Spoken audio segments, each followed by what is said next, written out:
Wake up, it's a trap. Mentally fragile Harry bites dust after Meghan snared him for prestige.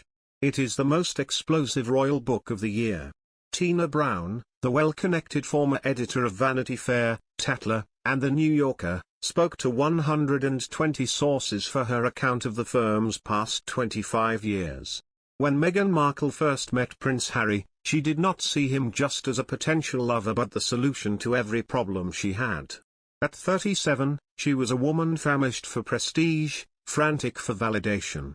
Despite 7 years on US telly show Suits, no big-time talk shows were knocking and no other acting jobs were offered. But with Harry, her star could soar.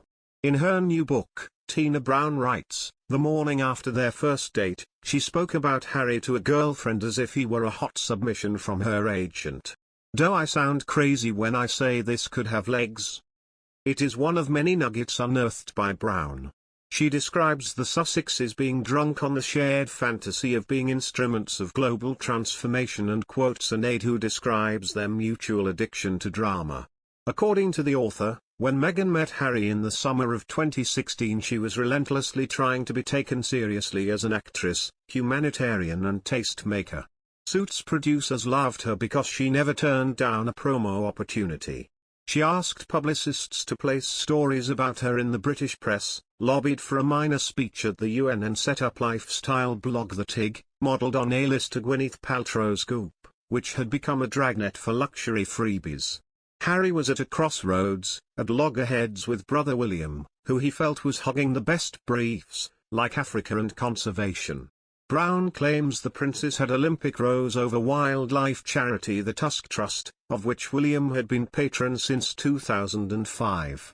Harry hoped to combine elephants and rhinos and HIV and poverty, Brown writes, but seemed not to have got the memo that the future king would always get the juiciest patronages.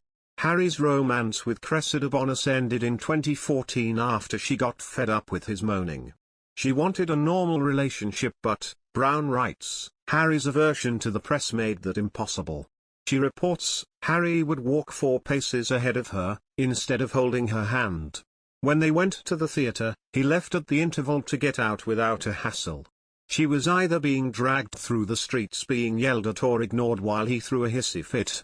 The couple spent most of their time glumly eating takeaway in Harry's messy digs at Nottingham Cottage.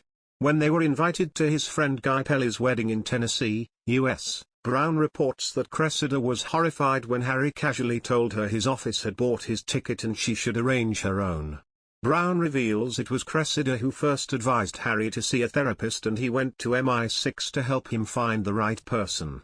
But it was not enough for the relationship to survive, much to Prince Charles's disappointment.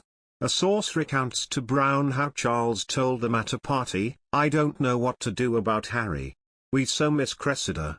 While Harry had been surrounded by blue-blooded women such as Cressida all his life, he had never met anyone worldly and ambitious like Meghan before.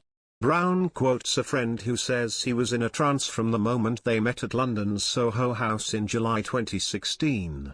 Meghan's estranged father Thomas Markle tells Brown, her first year at college, she pointed at one guy and said, that boy's going to be my boyfriend. And he became her boyfriend. She's very, very effective with men.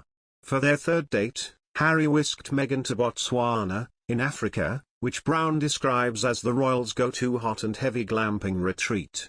William, concerned the relationship was moving too fast, pointedly asked Harry, do you realize this is the 4th girl you've taken to Botswana?